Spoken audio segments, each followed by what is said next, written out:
Principios del siglo pasado fue extremadamente complejo en Estados Unidos para los negros. No olvidemos que hasta principios del siglo pasado habían abastos en Estados Unidos donde vendían negros, vendían esclavos.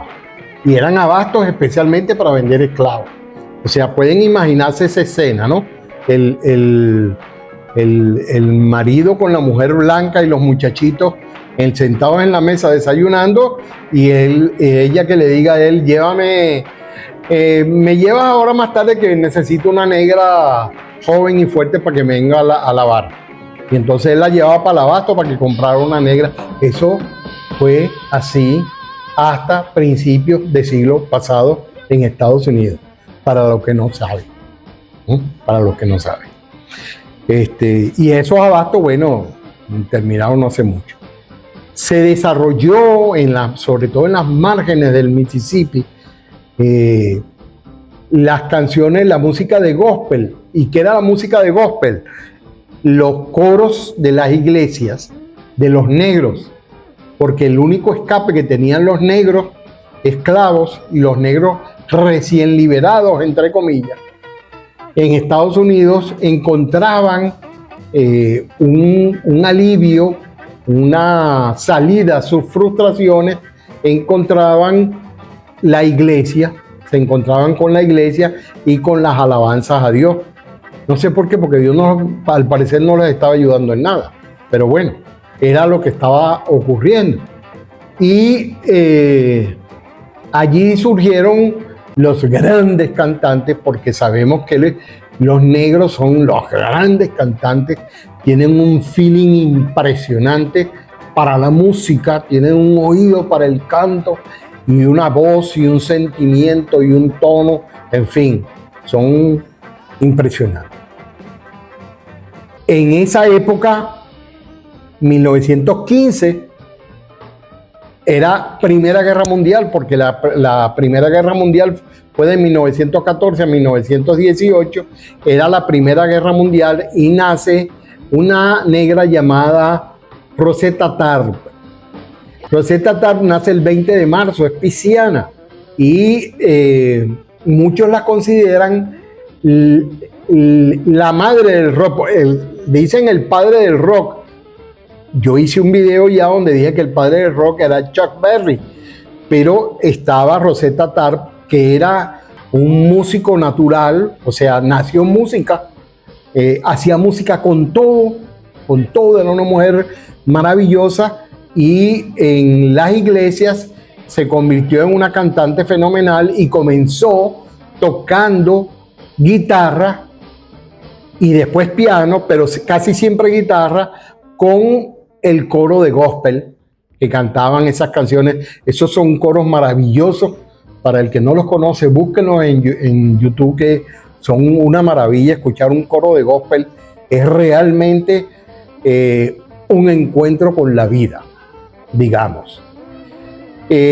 Rosa Tharpe empieza a desarrollarse, salta se dio cuenta que los coros de gospel no eran suficientes, comienza a cantar, consigue una vieja guitarra a la que le sacaban melodías que los mismos músicos decían que no entendían cómo era posible eso, salta a eso y después salta a la guitarra electrónica, a la recién nacida guitarra electrónica, y ya para esa fecha Rosetta Tharpe era conocida en todo el sur de Estados Unidos. En toda la mitad de Estados Unidos ya era Rosetta Tharpe una mujer muy conocida.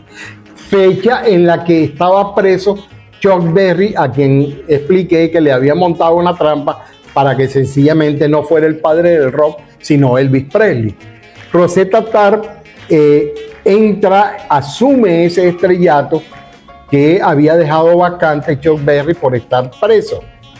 Y ella comienza a escalar y a enfrentarse no solamente a los músicos blancos que se oponían a que una negra fuera una guitarrista del calibre de Rosetta Tharpe, sino que además fuera una mujer. Estábamos hablando de mitad del siglo pasado.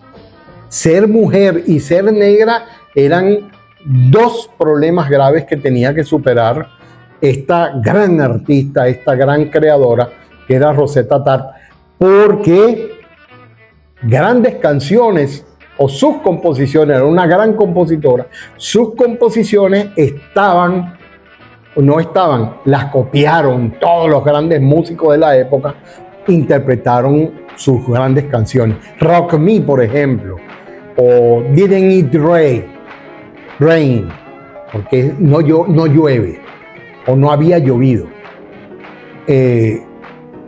Rosetta Tarp también tuvo una vida muy azarosa, muy difícil. Se casó 2 veces con maridos castigadores, gente que no entendía la capacidad ni la genialidad de un personaje como este. Finalmente termina haciéndose acompañar en sus cantos por una pianista negra que era una maravilla, llamada Mary Knight. Mary Knight era una pianista fabulosa, también una emprendedora, porque no era fácil ser negra, mujer y pianista, gran pianista en esa época, segunda mitad del siglo pasado, 50 y 60, años 50 y 60. Sin embargo, Mary Knight era una gran pianista, Rosetta Tarp se hace acompañar de ella y crean un dúo fascinante que se presenta en todos los lugares del sur de Estados Unidos y a lo largo de todo el Mississippi. Y eso termina convirtiéndola en una relación amorosa entre ellas dos, pues se convierten en amantes, vivieron como 3 años juntas, después se separaron. Y Rosetta Tarp continuó su camino, Mary Knight también continuó su camino. Imagínense ustedes, estábamos hablando todavía de los 60, mujer negra, mujer músico, excelente músico y de paso lesbiana. O sea, eran 3 elementos, 3 factores en contra que tenían estas creadores, estas geniales mujeres de la música, de la maravillosa música negra. Yo siempre le llamo la música negra porque me encantan las voces de esas mujeres y las canciones de Rosetta Tarp, que todavía interpretan, incluso grupos de rock interpretan todavía canciones de ella, evidenciaron lo maravilloso que era Rosetta Tarp. Al final Rosetta Tarp estaba enferma, tenía diabetes, era muy maltratada, todavía era muy maltratada, y finalmente creo que en el 2018 se le reconoció como una de las grandes intérpretes del rock, todavía se la considera la mejor guitarrista del mundo. Hoy en día se le considera la mejor guitarrista del mundo.